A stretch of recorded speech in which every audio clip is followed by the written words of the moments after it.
নমস্কার, নারী কথা অনুষ্ঠান আনন্দম টিভিতে আপনাদের সকলকে স্বাগত জানাচ্ছি। আমি সুপ্রিয় বন্দ্যোপাধ্যায়। আমার সঙ্গে রয়েছেন ডক্টর বর্ণালী ঘোষ। নমস্কার। আগের দিনের মতোই আগের কয়েকদিনের এপিসোডেও তিনি ছিলেন। আজকে নারী কথাতে আমার বসার নেপথ্যে একটা বড় কারণ হচ্ছে নারী তো অর্ধেক আকাশ। নারী পুরুষ নিয়েই সমাজ, সংসার, সবকিছু। নারীকে বাদ দিয়ে কোনো কিছুই সম্ভব নয়।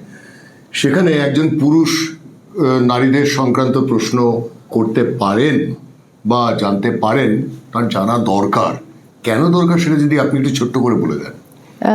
আমি তো সবিশেষ আনন্দম টিভির কাছে ধন্যবাদ দেব তাদের, কারণ আমার মনে হয় যে মেয়েদের যে শারীরিক এবং মানসিক সমস্যা, সেই জায়গাটার পরিপূর্ণ আন্ডারস্ট্যান্ডিং কিন্তু পুরুষদের থাকা উচিত। ঠিক ঠিক ঠিক। তা না হলে আমরা কোথায় অর্ধেকটা অ্যাভয়েড করে যাব এবং আমাদের যে ডিজায়ার্ড রেজাল্টটা সেটাও আমরা পাবো না। সেজন্য আমার ব্যক্তিগতভাবে মনে হয় এটা একটা ভালো মুভ, এবং আমরা চাই যে পুরুষরাও নারী কথায় সমানভাবে অংশীদারিত্ব নিন এবং আপনারাও এই অ্যাওয়ারনেসটায় পরিপূর্ণভাবে পার্টিসিপেট করুন, যাতে আপনি প্রয়োজন পড়লে আপনার পরিবারের কোনো সমস্যার সমাধান করতে পারেন। একদম, এটাও দরকারি। আজকে আমাদের আলোচনার বিষয় হচ্ছে শ্বেতপ্রদর বা সাদা স্রাব, যাকে ইংরেজিতে বলা হয় লিউকোরিয়া, তাই তো? এই লিউকোরিয়াটা কি খুব কমন একটা অসুখ, মানে প্রায়শই হয় মেয়েদের? লিউকোরিয়া বা শ্বেতপ্রদর একটা ভীষণ কমন মহিলাদের শারীরিক সমস্যা।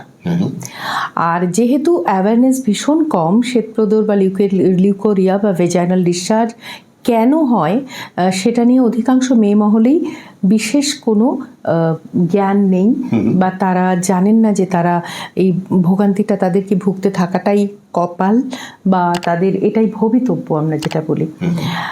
সেজন্য তারা এই সমস্যাটাতে ভুগলেও অধিকাংশ ক্ষেত্রে আমরা দেখেছি যে কাউকে বলেন না এবং তারা ডাক্তারের কাছেও আসতে চান না।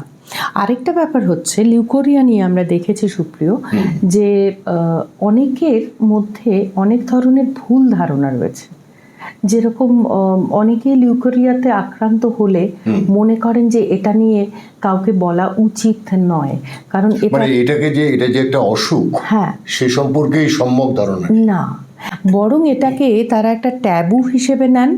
আর কোথাও কোথাও আমরা দেখেছি বিবাহিত মহিলাদের ক্ষেত্রে স্বামীরাও এই ব্যাপারটাতে একই ধরনের একটা মনোভাব পোষণ করেন এবং তারা ধরে নেন যে লিউকোরিয়া বা ভেজাইনাল ডিসচার্জ প্রত্যেকটি মেয়েরই একটা স্বাভাবিক ঘটনা, যেটা নিয়েই তাকে বাঁচতে হয়।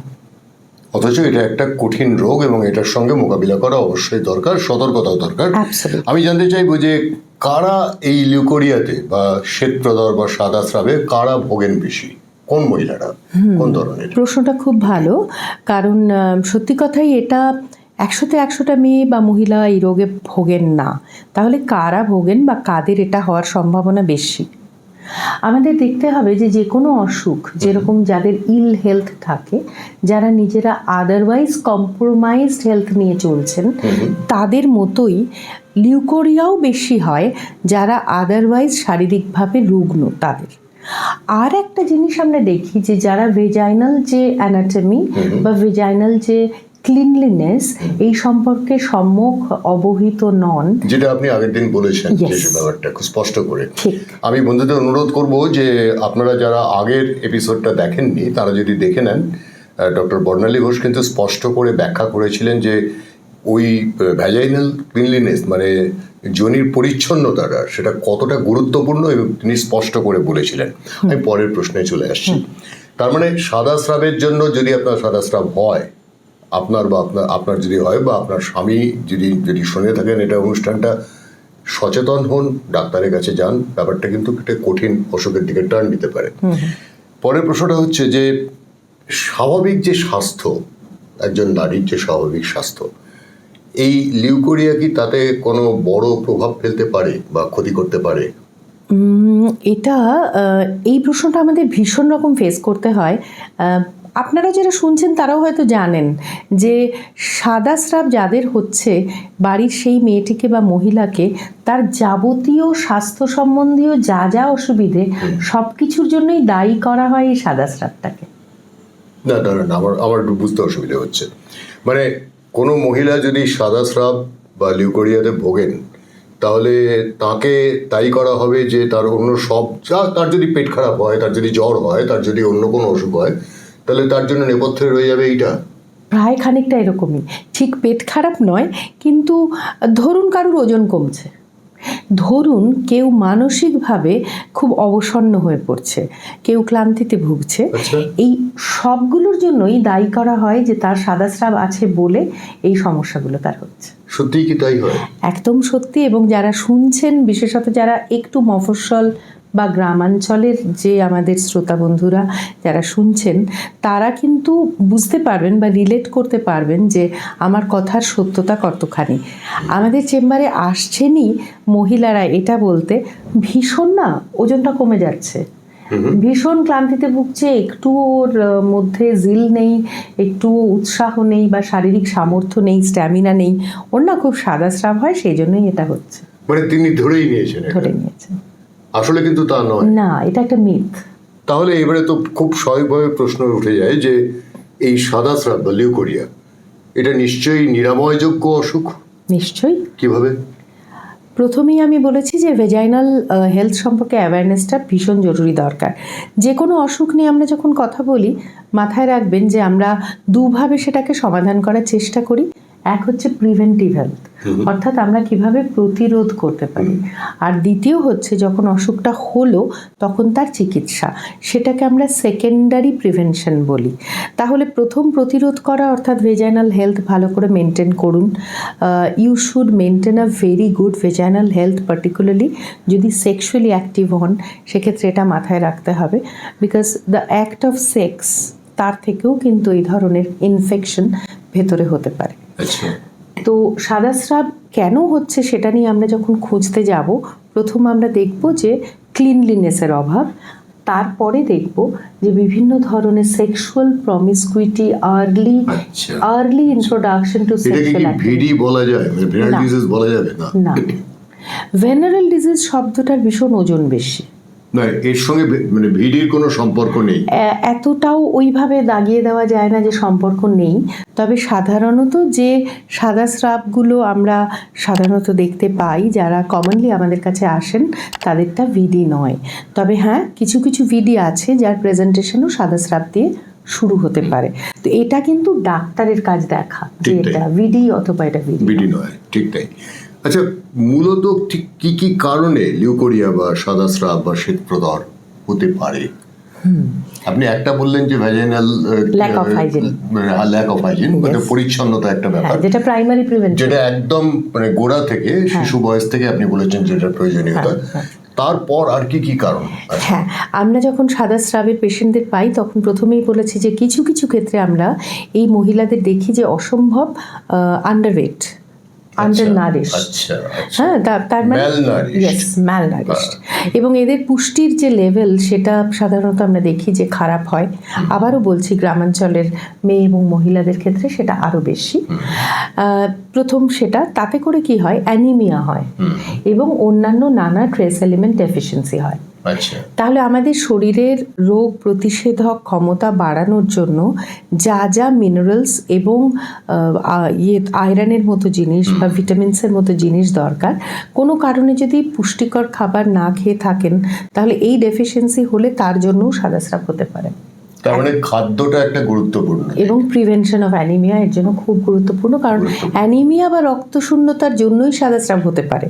বাহ, তার মানে অ্যানিমিয়া যদি আপনার থাকে, এবং অধিকাংশ নারীরাই অ্যানিমিয়াতে ভোগেন আমাদের দেশে, এটা খুব কমন একটা অসুখ, তাহলে সেক্ষেত্রে আপনার সাদা স্রাবের সম্ভাবনা, আশঙ্কা থেকে যাচ্ছে। কিন্তু তাছাড়াও আমরা এবার যাব ইনফেক্টিভ কজগুলোতে, যেটা একটা মেজরিটি কেসের কারণ কিন্তু ইনফেকশন কোনো না কোনো একটা ফর্মে। এই ইনফেকশনগুলো আমাশা জাতীয় যে অর্গানিজম, অসুখগুলো, তার থেকেও হতে পারে, মানে যেগুলো ব্যাকটেরিয়া, যেগুলো প্রোটোজোয়াল, আবার ব্যাকটেরিয়াল ইনফেকশনও হতে পারে, আবার ফাঙ্গাস ইনফেকশনও হতে পারে। আজকাল অনেকেই জানেন ইস্ট ইনফেকশন। সো ইস্ট ইনফেকশনে সাদা স্রাব হতে পারে, প্লেন ব্যাকটেরিয়াল ইনফেকশনে সাদা স্রাব হতে পারে, বা প্রোটোজোয়াল ইনফেকশনে সাদা স্রাব হতে পারে। তো প্রথম আমি বললাম অ্যানিমিয়া বা ম্যালনিউট্রিশন, তারপরে আমি বললাম নানা ধরনের ইনফেকশন, এগুলোই কমন কজ হোয়াইট ডিসচার্জের। এবং যদি দীর্ঘদিন ধরে ইনফেকশন চলতে থাকে, তার চিকিৎসা না করা হয়, তাহলে সেটা কি একটা খুব কঠিন পরিস্থিতির দিকে টার্ন নিতে পারে না? সব সময় যে কোনো শারীরবৃত্তীয় সমস্যা যখন আপনি দীর্ঘদিন ধরে পুষে রাখছেন, তখন আপনাকে রেডি হতে হবে ফল ভোগ পাচ্ছেন। তার একটা কুফল অবশ্যই ভোগ করতে হবে। আমি চলে আসছি বর্ণালী দেবী, যে এর সঙ্গে সাদা স্রাব বা লিউকোরিয়া বা শ্বেতপ্রদর, এর সঙ্গে কি বন্ধ্যাত্বের কোনো সম্পর্ক আছে? মানে কোনো নারীর ধরুন দীর্ঘদিন সাদা স্রাব হচ্ছে, তিনি কি বন্ধ্যা হয়ে যেতে পারেন? তার আশঙ্কা থাকে?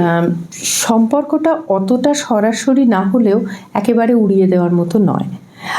একটা কথা বলি, যে যারা সেক্সুয়ালি অ্যাক্টিভ আফটার ম্যারেজ অথচ বাচ্চা নেওয়ার কথা ইমিডিয়েটলি ভাবছেন না, জিনিসটা খুব ভালো করে বুঝতে হবে যে প্রেগনেন্সিটা ডিলে করতে চাইছি আমরা 2 বছর 3 বছর বা 4 বছর। আজকাল যারা কেরিয়ার করেন তারা অনেকেই সেটা করেন। তাদের মাথায় রাখতে হবে যে যদি সেক্সুয়াল অ্যাক্টিভিটি ইনিশিয়েটেড হওয়ার পর আমরা বাচ্চা নিতে দেরি করি, তাহলে এই হোয়াইট ডিসচার্জের জন্য একটা লো গ্রেড ইনফেকশন ভেতরকার যে গাইনোকোলজিক্যাল অর্গানসগুলো তার উপর একটা এফেক্ট করতে পারে। সবচেয়ে বড় কথা হচ্ছে টিউবগুলো ব্লক হয়ে যেতে পারে। আচ্ছা, এবং যার ফলে কিন্তু মানে ইনফার্টিলিটি আসতেই পারে। তো অর্থাৎ দীর্ঘদিন ধরে, আমি যেটুকু বুঝলাম, দীর্ঘদিন ধরে আপনার চলছে সাদা স্রাব বা লিউকোরিয়া, কিন্তু আপনি ডাক্তার দেখাচ্ছেন না, চিকিৎসা করাচ্ছেন না। একটা সময় এরকম হতেই পারে, এটার জন্য আপনার বন্ধ্যাত্ব আসতে পারে, আপনি সন্তানের জন্ম না দিতেও পারেন। মানে হয়তো অবিবাহিত কোনো তরুণী, তার সাদা স্রাব হয়েছে, সে ভাবছে যে এটা ঠিক আছে, ঠিক হয়ে যাবে, বা লজ্জায় বলছে না, ট্যাবুতে বলছে না।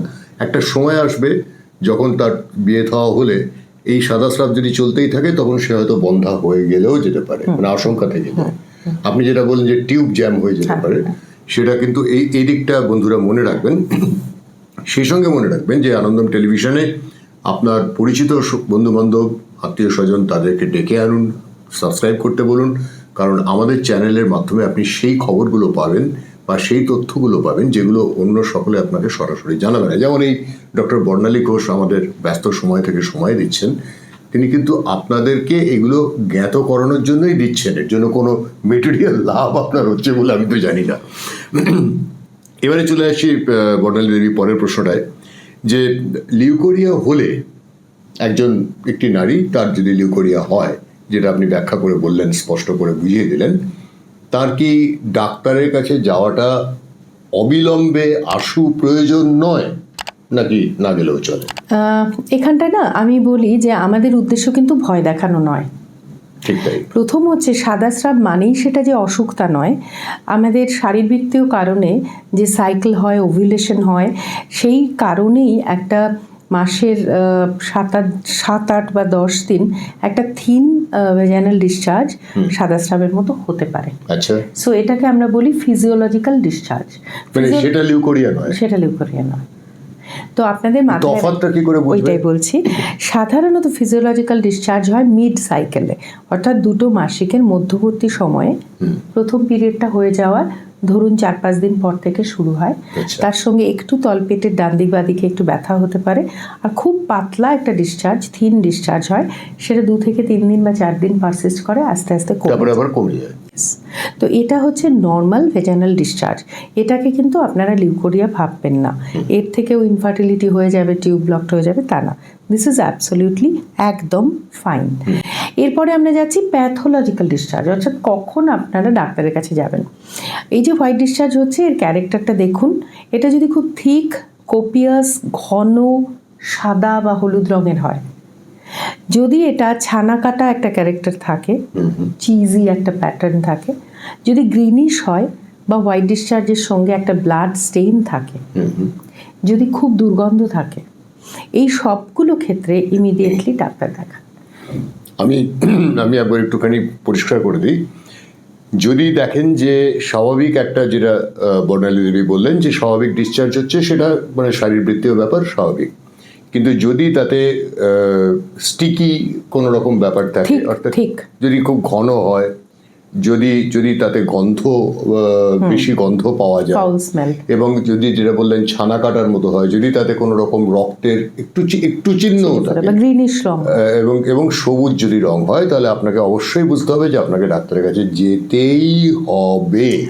এটা কি আমি ঠিক একদম বললাম? একদম। আর তার সঙ্গে আরেকটা ব্যাপার হচ্ছে ইনফেকশনের কারণে যদি হোয়াইট ডিসচার্জ হয় সেটা অনেক সময় সেক্সুয়াল অ্যাক্টিভিটিটা পেইনফুল হয়।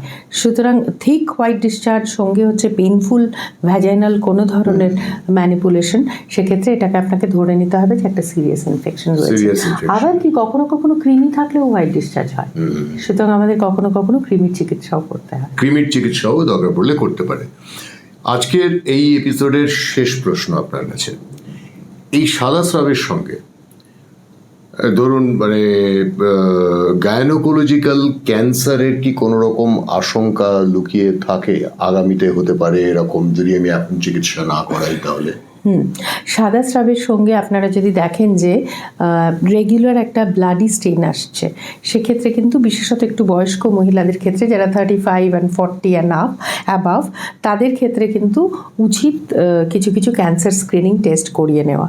সুতরাং সাদা স্রাব, আর আমরা একদম ডাক্তারি পরিভাষায় বলি মাছ ধোয়া জলের মতো একটা পাতলা ব্লাডি ডিসচার্জ, এটা যদি হয় এবং এটা যদি রিলেন্টলেস হয়েই চলেছে, থামছেই না, বেশ কিছুদিন ধরে আছে, বয়সটা যদি 35-40 বা তার উপরে হয়, আপনি কিন্তু ইমিডিয়েটলি ডাক্তার দেখান। কখনো কখনো সার্ভাইকাল ক্যান্সারের প্রেজেন্টিং প্রথম সিমটমই হয় হচ্ছে এটা। আজকের বিষয়টা আমরা চমৎকার করে বুঝে নিলাম। আজকের সময়ও শেষ, কিন্তু একটা অনুরোধ থাকলো আপনাদের কাছে, আপনারা যারা অনুষ্ঠান দেখছেন, আপনাদের প্রশ্ন থাকলে অনুগ্রহ করে নিচে যে নাম্বার দেওয়া আছে সেই নাম্বারে পাঠান, আমরা ডক্টর ঘোষের কাছে দিয়ে দেবো সেই নাম্বার। তিনি তখন আপনাদের উত্তর দেবেন, এই অনুষ্ঠানেই উত্তর পেয়ে যাবেন। আপনার নাম ইত্যাদি ইত্যাদি গোপন থাকবে, অনেকেই এটা চান যে নাম গোপন রেখে বলতে। দ্বিতীয় কথা হচ্ছে, আবারও অনুরোধ করবো আনন্দম টেলিভিশনকে সাবস্ক্রাইব করুন, সাবস্ক্রাইব করান, বন্ধুদের বলুন, সবাইকে জানান যে একটা গুরুত্বপূর্ণ কাজ হচ্ছে, যে কাজটা সকলের প্রয়োজনে লাগতে পারে, সেই জন্য আমরা চেষ্টাটা করছি। আপনাকে অসংখ্য ধন্যবাদ জানাই ডক্টর বর্ণালী ঘোষ আজকে আমাদের সঙ্গে সময় দেওয়ার জন্য।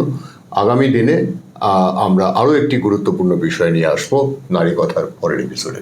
ধন্যবাদ, নমস্কার।